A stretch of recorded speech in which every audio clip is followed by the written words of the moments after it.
Баршаңызға сәлем. Бүгін сіздерге балалардағы черепное давление, яғни бассүйек шілік қысымның жоғары болуы жөнінде сөйлесетін боламыз.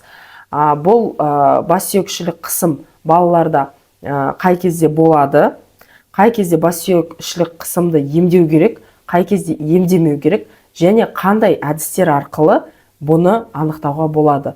Осы жөнінде айтатын мен дәрігер невропатолог Ақжарқын Сейтқазықызы. Алдымен менің каналыма тіркеліп лайк басып, менің каналым дамуына үлес қосыңыздар. Ал енді черепное давление туралы айтатын болсақ, черепное давление дегеніміз ол кішкентай балалардан бастап ересек адамдарға дейін нормада болу керек. Бұл давлениені туғызатын бізде мидың ішінде сұйықтық болады. Ол сұйықтық ликвор деп аталады. Бұл сұйықтық бізде мидың қоректік заттармен қамтамасыз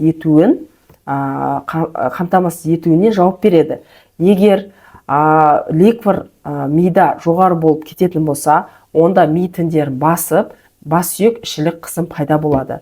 Бірақ бұл диагноз жиі кездесе ме, әлде сирек кездесе ме? Осы жөнінде айтайық. 90% жағдайда бұл диагноз гипердиагностика болып есептеледі. Яғни УЗИ бізде черепное давление бар ма, жоқ па анықтай алмайды. УЗИ тек қана гидроцефалия диагнозы бар жоқ, соны ғана анықтай алады, және мидың тінінде қандай өзгерістер бар, соны анықтайды. Черепное давлениені тек қана люмбальный пункция жасау арқылы анықтауға болады. Басқа жағдайларда оны анықтай алмайды. Енді қай кезде бұл давление жоғарылайды? Көбінесе мидың инфекциялық аурулары, оған менингит, энцефалит жатады, немесе мидың ісігі және гидроцефалия диагноз кезінде бассүйек шілік қысым жоғарылайды. Ал егер сіздерде бұндай диагноз қойылмаған болатын болса, скорее всего сіздердің балаларыңызда бассүйек шілік қысым жоқ.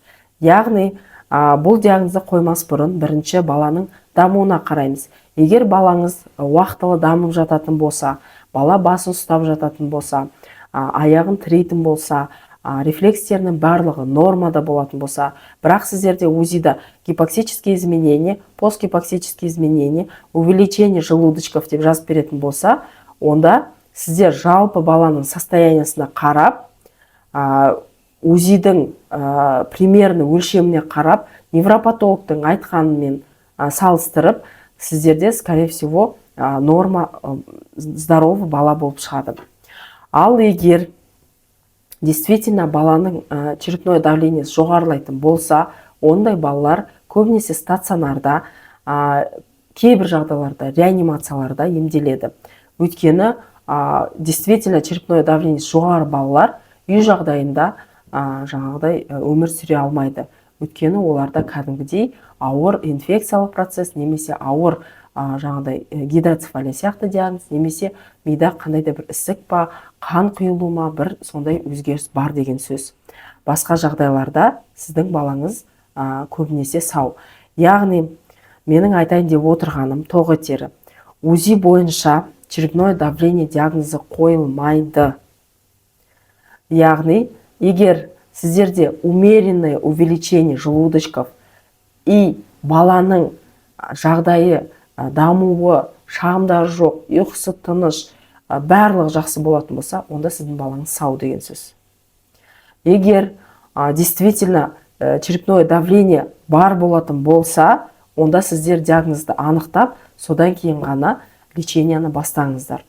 Сондықтан бұл видеоны түсіру мақсатым біздегі жаңағыдай осы СНГ бойынша, тек қана Қазақстанда емес, СНГ бойынша бізде черепное давление гипердиагностика. Яғни бұндай диагнозды біз өте жиі қолданамыз.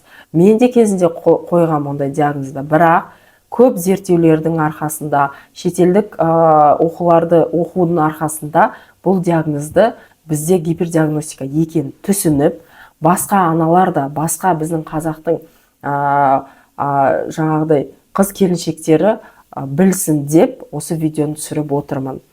Менімен бірге болғандарыңызға рахмет, осы видеоны көргендеріңізге рахмет. Егер черепное давлениесін емдеп жүрген аналар болатын болса, жақындарыңыз болатын болса, осы видеомен бөлісіп, маған каналыма тіркеліп, уведомление деген значокты басатын болсаңыздар, жаңа видео шыққан кезде сіздерге смс келіп отырады. Менімен бірге болыңыздар. Қош сау болыңыздар.